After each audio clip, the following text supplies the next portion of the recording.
15 տարի է մենք ոնց որ տեղում տոպում էինք, այս տարի ահագին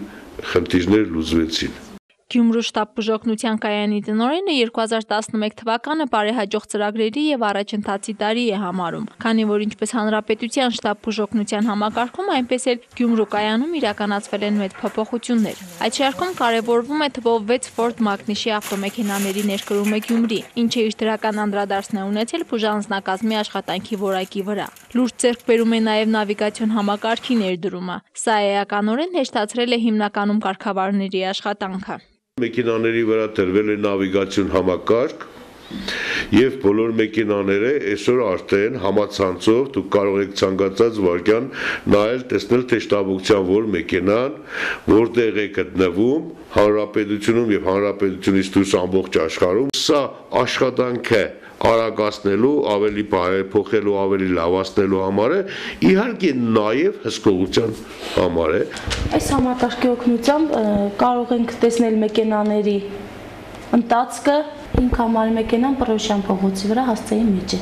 Համակարգում նորամուծություն է նաև ձայնագրման սարքի տեղադրումը։ Այն գրանցում է բոլոր հեռախոսազանգերն ու կայանի աշխատակազմից ձերբազատում քաղաքացիների հետ կապված հետագա տարաձայնություններից։ Զանգը ձայնագրվում է 03։ Միակ շտաբօգնություն։ Ինչ է պատահել։ Համակարգիչի մեջ մտնում են, գրվում է որ զանգը որ ժամին է եղել, ինչ հեռախոսահամարից է զանգվել եւ ձայնագրվում է ամբողջ խոսակցությունը եւ այդ խոսակցությունները, ձայնագրությունները եւ մեքենաների շարժը ամեն ամիս տեղափոխվում է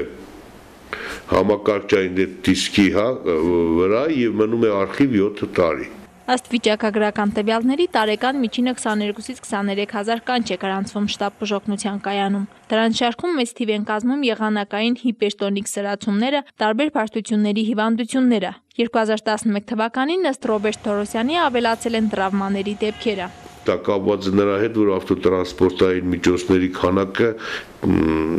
շատացել է քաղաքում եւ ունենք ավտովթարների քանակը մեծացել է եւ տրավմաների քանակը շատացել է։ Խոսելով շտապօգնության մեքենաներին փողոցում չզիջելու մշտական խնդրի մասին, պարոն Թորոսյանն արձանագրում է, որ Հայաստանում դեռ չի արմատացել աշխարհում ընդունված այն մտածողությունը, որ հիվանդին օգնելու շտապող մեքենայի ճանապարհը պետք է միշտ բաց լինի։ Լինում է, որ ցայնային ազդանշանով, լուսային ազդանշանով շտաբօգնության հետ, այսպես ասած,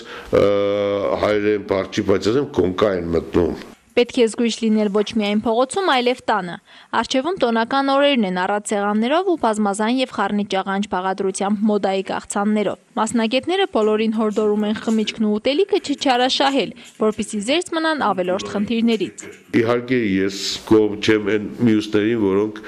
ծիծաղում կամ ցերերն առնում մեր բուդը, խոզը, գոջին, չգիտեմ, տոլմաները տարբեր տեսակ։ Միայն ինչ խնդրանք կա, որ նաև շատ ենք ուտում,